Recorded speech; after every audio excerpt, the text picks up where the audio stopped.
mais assustador da ira de Deus? Nós costumamos imaginar logo fogo e enxofre caindo do céu, mares se abrindo, catástrofes, aquelas coisas de cinema. Mas, lendo o texto que vamos dissecar hoje, fica muito claro que o julgamento mais severo de Deus sobre uma sociedade não é o barulho de um trovão. É o silêncio, não é? Exato.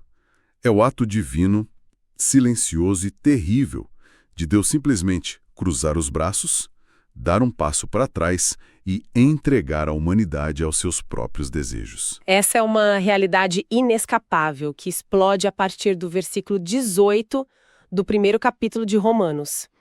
A ira de Deus, teologicamente falando, não é uma emoção distante, não é um ataque de fúria instável e muito menos um mecanismo impessoal de causa e efeito que o universo joga de volta para nós. Quando lemos o texto com atenção, vemos que a ira de Deus já está invadindo a história hoje. E o carimbo desse julgamento é uma palavra grega letal, paredoken, que significa basicamente Deus os entregou. O detalhe mais sombrio aí é que ele não entregou a humanidade a um vazio neutro. Ele entregou a uma força opressora. É exatamente nesse clima de tensão, no meio dessa tempestade teológica, que a gente entra no nosso estudo profundo de hoje. O nosso mergulho vai mapear o capítulo 1 de Romanos. É um texto que constrói um contraste magistral, quase como uma balança cósmica. De um lado, temos a revelação da justiça de Deus. Do outro, a revelação da sua ira. E o objetivo com essa análise não é só ler um manual antigo, mas extrair os debates que formam o verdadeiro alicerce do evangelho que Paulo pregava. Para entender o peso absurdo do que está em jogo, quem nos ouve precisa primeiro se ancorar no contexto histórico. Este é, de longe, o prefácio mais longo e denso de todas as cartas de Paulo. E o motivo é fascinante. Ao contrário das cartas aos Coríntios, por exemplo, Paulo escreve para uma igreja que ele não plantou. Ele não tinha aquele benefício do relacionamento prévio. O objetivo dele era provar que seu evangelho era estritamente ortodoxo, tentar unificar uma igreja em Roma que estava rachada ao meio, dividida entre cristãos judeus e cristãos gentios. É quase cômico se a gente pensar bem. Paulo manda o currículo teológico mais longo da história. Ele precisava provar que não era um herege antes de pedir o apoio financeiro e logístico daquela igreja para sua próxima grande missão. Que era ir para a Espanha. Isso. A estrutura que ele monta reflete essa urgência de se justificar. Ele começa com a saudação, passa pela ação de graças, finca a bandeira do tema central nos versículos 16 e 17 e depois, sem anestesia nenhuma, entra numa denúncia implacável da humanidade inteira. Para não ficarmos só na superfície desse currículo colossal, vamos usar 3 mentes acadêmicas brilhantes como nossas lentes de aumento hoje.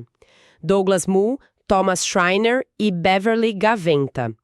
Entender o DNA teológico, a forma como a cabeça de cada um deles funciona, é vital para compreendermos por que eles batem de frente em pontos tão cruciais do texto. Vamos desembalar quem são esses 3, porque as abordagens são muito diferentes.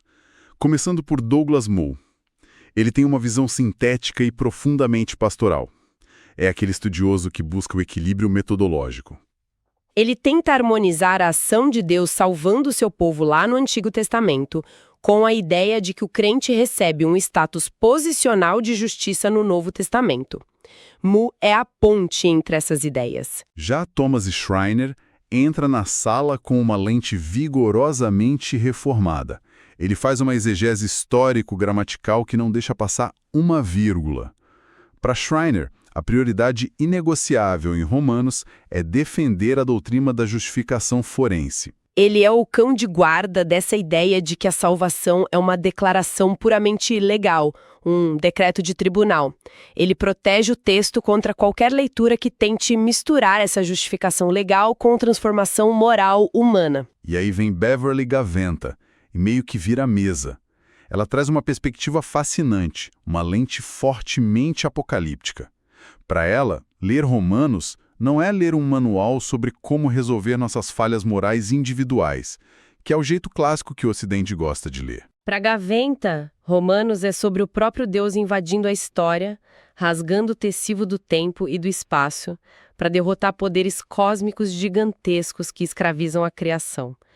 É o cenário de um campo de batalha cósmico contra a sala de um tribunal. Com essas lentes sobre a mesa, dá para perceber o tamanho do problema logo na abertura do texto. Nos primeiros 7 versículos, Paulo define o propósito da sua missão aos gentios usando a expressão grega hipakoé pisteios. Que costuma ser traduzida como a obediência da fé. Pois é. E pensando em como essas 3 mentes funcionam, dá para imaginar a dor de cabeça que é tentar traduzir o que Paulo quer dizer com essa fusão. O ocidental costuma pensar que primeiro vem a fé e depois, mais para frente, a gente começa a ter obediência. Como eles resolvem essa tensão? O consenso mínimo entre eles é que fé e obediência estão inseparavelmente grudadas. O problema é a mecânica. Schreiner, com a lente reformada dele, argumenta que a obediência da fé significa a obediência que flui, que brota da fé. Pense numa árvore. A raiz e o fruto. Exato. A fé é a raiz escondida na terra. A obediência é a maçã no galho. Uma resulta da outra. Há uma ordem causal aí que Schreiner faz questão de proteger. A raiz vem antes do fruto. Mas Mu não enxerga essa separação de forma tão linear. Pelo que entendi da abordagem dele, Mu vê os 2 termos como lados da mesma moeda, mutuamente interpretativos. Para ele, uma verdadeira fé sempre envolve obediência desde o segundo zero. E a verdadeira obediência sempre envolve fé. Não dá para criar estágios cronológicos. É a ideia de que é impossível alguém abraçar Jesus como Salvador num dia e deixar para se submeter a Ele como Senhor 5 anos depois. As 2 coisas são um pacote só. Perfeito. E Gaventa, fiel à sua visão apocalíptica, expande isso para um cenário ainda maior. Para ela, a obediência da fé descreve o comportamento de quem foi transferido para a esfera da fé. Como mudar de cidadania, mudar de país. Isso. Não se trata apenas de receber um novo caderninho de regras para substituir a lei de Moisés. Trata-se de uma lealdade a um novo soberano. Quando alguém é resgatado e colocado sob a esfera de poder de Cristo, a obediência é a resposta natural daquele ambiente. O domínio mudou. O que nos joga direto no olho do furacão, que é a grande tese da carta, ali nos versículos 16 e 17. Paulo diz aquela frase famosíssima: "Não me envergonho do evangelho, porque é o poder de Deus para a salvação." E logo depois solta a bomba, dizendo que no evangelho é revelada a dikaiosine theo, a justiça de Deus. Esse termo é denso. Muito denso. Sempre que eu leio justiça de Deus, minha mente imediatamente vai para a ideia de Deus como um juiz distribuindo punição para quem faz coisa errada. Mas lendo o debate entre esses comentaristas, parece que reduzir a justiça de Deus à punição ou recompensa é empobrecer demais o texto. Empobrece demais. Essa expressão dikaiosine theo talvez seja o campo de batalha gramatical mais intenso de todo o Novo Testamento. Schreiner, usando aquela lupa forense, argumenta incansavelmente que a justiça de Deus aqui é um status jurídico. Uma cena clássica de tribunal para quem nos ouve visualizar. Sim, Schreiner está dizendo que Deus é literalmente o juiz no alto do púlpito, batendo martelo e declarando o réu inocente ou justo, mesmo que esse réu tenha sido pego com a mão na massa. Ou seja, o juiz não faz uma mágica que torna o coração do réu puro de uma hora para outra. Ele apenas altera o status legal dele perante o tribunal. O réu agora é considerado não culpado. Exatamente isso. Schreiner rejeita totalmente a ideia de que essa justiça seja uma transformação moral interna no momento da salvação. Ele defende que é uma declaração forense externa, dada como um presente. Jamu reconhece esse peso do tribunal, mas ele olha para o Antigo Testamento. Olha para os Salmos, Isaías, e percebe que a palavra justiça lá frequentemente descreve Deus agindo, vindo socorrer o seu povo. Mu tenta um meio termo brilhante aí. A justiça de Deus é a sua ação salvífica que tem como resultado final esse dom de um status justificado para quem crê. Mas aí Gaventa entra na sala e muda completamente as regras do jogo. Pela lente dela, fechar a justiça de Deus num tribunal ou num status legal individual é apequenar o evangelho. Ela rejeita a ideia de justiça meramente distributiva. Para ela, não é um julgamento num tribunal, é um cataclismo cósmico, é o evento da encarnação, cruz e ressurreição de Jesus que literalmente desfazem e refazem o universo. É uma invasão divina que irrompe no tempo presente para esmagar as forças da escuridão. É a diferença entre receber um papel de absolvição pelo correio e ver o exército aliado invadindo o campo de concentração onde você estava preso para derrubar os portões. Essa imagem é muito precisa. Para Gaventa, a justiça de Deus é apocalipticamente revelada. Ela rompe a história. E o que é mais fascinante nessa construção de Paulo é como ele amarra esse conceito monumental com as escrituras que a audiência dele já reverenciava. Lá no final do versículo 17, Sim, ele cita o profeta Abacuque dizendo: "O justo viverá pela fé". Mas há um truque de mágica literário ali. Paulo omite uma palavra vital do texto original.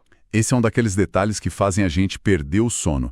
Vamos desacelerar e explicar isso, porque a omissão de um único pronome muda a teologia inteira.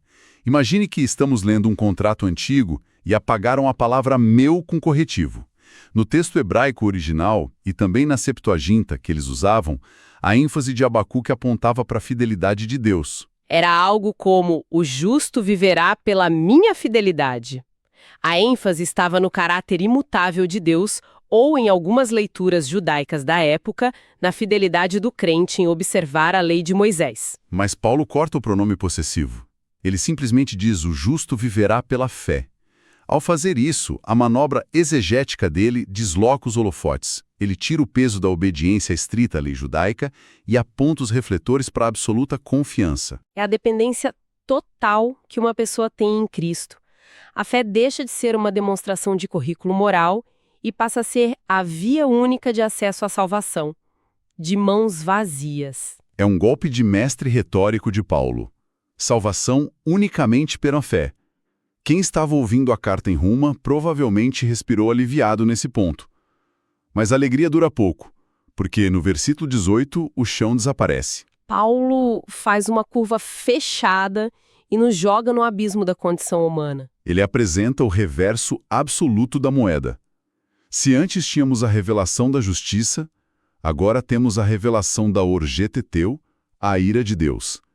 E a repetição assustadora daquele termo que mencionamos no início, paradoukin. Deus os entregou. É uma mudança de tom muito drástica. E o consenso mínimo e talvez o mais aterrorizante entre os três estudiosos que estamos acompanhando é que a ira de Deus não é um evento agendado apenas para o fim do mundo. Não é um julgamento escatológico distante. É uma realidade ativa operando no tempo presente. E aqui é crucial notar como Moore e Schreiner desmontam certas teologias modernas. Aquela teologia de C.H. Dodge, que foi muito popular. Essa visão moderna é aquela tentativa de limpar a barra de Deus, certo? É a ideia deísta de que Deus é amor e, portanto, ele não tem ira pessoal. A ira seria apenas uma lei do universo, impessoal, como a gravidade. Você pula do prédio, a gravidade te esmaga e Deus fica lá em cima balançando a cabeça dizendo: que pena, são as leis da física espiritual operando. Moore e Schreiner não compram essa ideia nem por um segundo. De jeito nenhum. Eles repudiam isso duramente. Para eles, o texto grego é claríssimo. É o próprio Deus agindo de forma ativa e profundamente pessoal, exercendo a função de juiz. Não é um processo automático. A entrega de pecadores a um ciclo de degradação mental e moral é a resposta judicial direta e intencional de Deus à idolatria da humanidade. Ele decide entregar. E sobre esse ato de entregar, Gaventa traz aquele insight que realmente tira o fôlego. Ela aponta que se procurarmos o verbo paredoken em todo o vocabulário bíblico, ele não significa apenas soltar a mão e deixar a pessoa ir embora. O termo sempre carrega o peso de entregar alguém nas mãos de um inimigo. De um carcereiro, de um opressor. É o equivalente a entregar alguém aos guardas ou atirar na jaula dos leões. Deus não abandona a humanidade num espaço neutro para que as pessoas encontrem seu próprio caminho. A leitura apocalíptica da Gaventa mostra que Deus entrega a humanidade aos poderes tirânicos que dominam a era presente. Poderes que Paulo, mais à frente na carta, vai personificar e chamar de pecado com P maiúsculo, como um senhor de escravos, e de morte. Isso muda tudo. É a diferença entre um pai que apenas deixa o filho rebelde sair de casa e um juiz que sentencia o criminoso a cumprir pena numa prisão de segurança máxima controlada por gangues. Mas aí vem a pergunta de $1 milhão. Quem é essa humanidade despencando nessa espiral de depravação dos versículos 18 até o 32? A gente lê sobre idolatria grotesca, adoração de animais, perversões.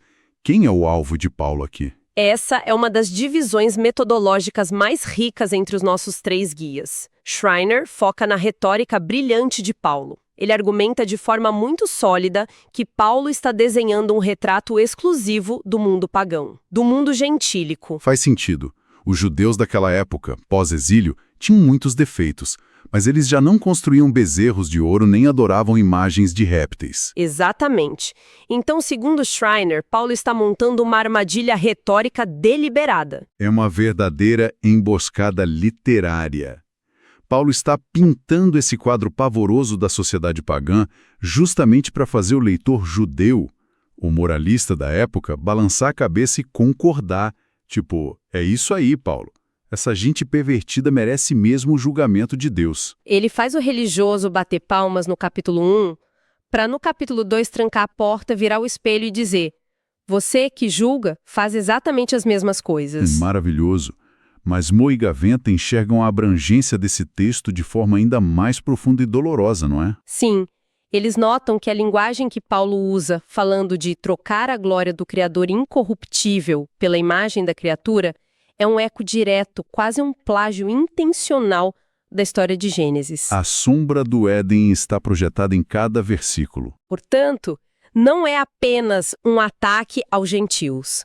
Paulo está descrevendo o colapso da humanidade como um todo. Adão está incluído.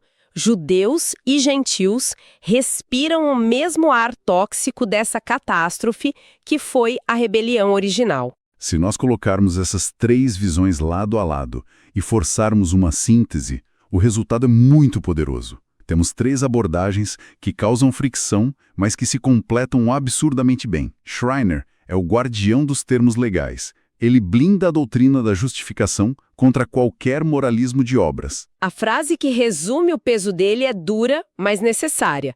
O Evangelho não torna a salvação uma possibilidade distante. O Evangelho efetua, realiza a salvação através do decreto forense de absolvição. Deus diz justo e está feito. E ao lado dele, Mu age quase como um conselheiro pastoral da igreja, lembrando que a ira e a graça fluem do mesmo trono, do mesmo Deus íntegro. A síntese de Mu para esse capítulo é que a história do mundo é o julgamento do mundo. Ou seja, as manchetes de degradação que lemos todos os dias não são um aviso de que a ira de Deus vai chegar. Elas são um atestado de que a ira de Deus já chegou e está operando. E Gaventa, por fim, é aquela voz que nos acorda com um balde de água fria. Ela desafia nossa mania ocidental de ler a Bíblia só como uma jornada de autoconhecimento individual. Ela nos força a ver a guerra cósmica. Nas palavras que encapsulam a visão dela, a justiça de Deus é um cataclismo que invade a história para desarmar as forças do pecado. A salvação não é só receber um ticket para o céu, é ser resgatado de um território ocupado por um ditador espiritual. Com tanta riqueza vindo de lados tão diferentes, a gente precisa amarrar tudo isso numa conclusão central. Juntando a precisão legal de Schreiner, o equilíbrio teológico de Mu e o drama apocalíptico de Gaventa, podemos destilar a genialidade desse capítulo 1 de Romanos numa única ideia teológica. Sim, e eu formularia essa ideia central assim. O Evangelho é a invasão apocalíptica do poder de Deus que revela simultaneamente a sua justiça irrefutável para resgatar os seus e a sua ira pessoal e ativa contra um mundo que decidiu adorar o espelho em vez de adorar o Criador. Essa frase precisa ecoar na mente de todo cristão, porque a grande pergunta que fica é como essa exegese pesada bate na vida real. Como isso molda a vida da igreja de hoje. Quando conectamos a ideia de obediência da fé com essa denúncia feroz da idolatria, Fica claro que a aplicação de Romanos 1 não é um conselho genérico para sermos pessoas melhores. É uma lente corretiva para lermos a cultura que nos cerca. A corrupção e a degradação da sociedade que assistimos não são apenas um problema de política pública mal feita ou de falta de educação básica. Teologicamente, é o resultado visível do paredóquim de Deus. É ele soltando as amarras. E o que mais assusta é entender qual é a raiz dessa degradação. A essência do que Paulo chama de injustiça no texto grego não é roubar um banco ou quebrar uma regra moral óbvia. A raiz da injustiça é suprimir ativamente a verdade de Deus e ter a arrogância de não lhe dar glória nem gratidão. E isso traz um alerta vermelho para nós hoje. Com certeza. Quando a igreja embarca nas idolatrias modernas, seja o fascínio pelo poder político para impor moralidade, seja a obsessão incontrolável pela própria imagem nas redes ou o amor pelo dinheiro sob a desculpa de prosperidade, ela não está cometendo apenas um deslize. Ela está, na prática, provocando o ato de ser entregue por Deus. A idolatria sempre antecede a ruína. É o primeiro dominó a cair. Isso nos conduz diretamente a uma provocação final antes de fecharmos essa nossa análise. Algo para nossa audiência levar para o travesseiro e processar de verdade. Nós fomos treinados a achar que o julgamento de Deus sempre dói e atrapalha nossos planos, enquanto a bênção dele sempre facilita a nossa vida e nos dá o que queremos. O que nos obriga a fazer uma pergunta muito desconfortável. Exatamente essa. Se a ira de Deus já se revela hoje, no fato de ele simplesmente recuar e permitir que a humanidade alcance, sem freios, todos os seus desejos desordenados. Em quais áreas da nossa vida, ou da igreja moderna, nós temos aplaudido o sucesso dos nossos projetos, a aprovação do mundo e a conquista dos nossos desejos, achando que a bênção de Deus? Quando, na verdade, esse sucesso pode ser o sinal mais claro de seu julgamento silencioso. Ter exatamente o que o nosso coração corrompido deseja pode ser o pior castigo possível. É uma tensão que tira o fôlego. E a pior parte para os moralistas e religiosos que estavam lendo essa carta no primeiro século é que a zona de conforto deles está prestes a ser aniquilada. Sem dúvida. Neste mergulho de hoje, vimos Paulo encurralar os pagãos num beco sem saída. Ele pintou o quadro da idolatria de forma inquestionável, e quem tem o currículo religioso em dia com certeza aplaudiu de pé. Mas a festa acaba na virada da página. O tribunal vai mudar de réu. Exato. No nosso próximo estudo profundo, Paulo vai dar uma verdadeira rasteira literária. Ele vai pegar esse espelho da condenação e virar exatamente para o rosto de quem estava celebrando o julgamento alheio. Não deixem de acompanhar a nossa próxima análise, porque a tensão do capítulo 2 é absolutamente cortante. Até lá!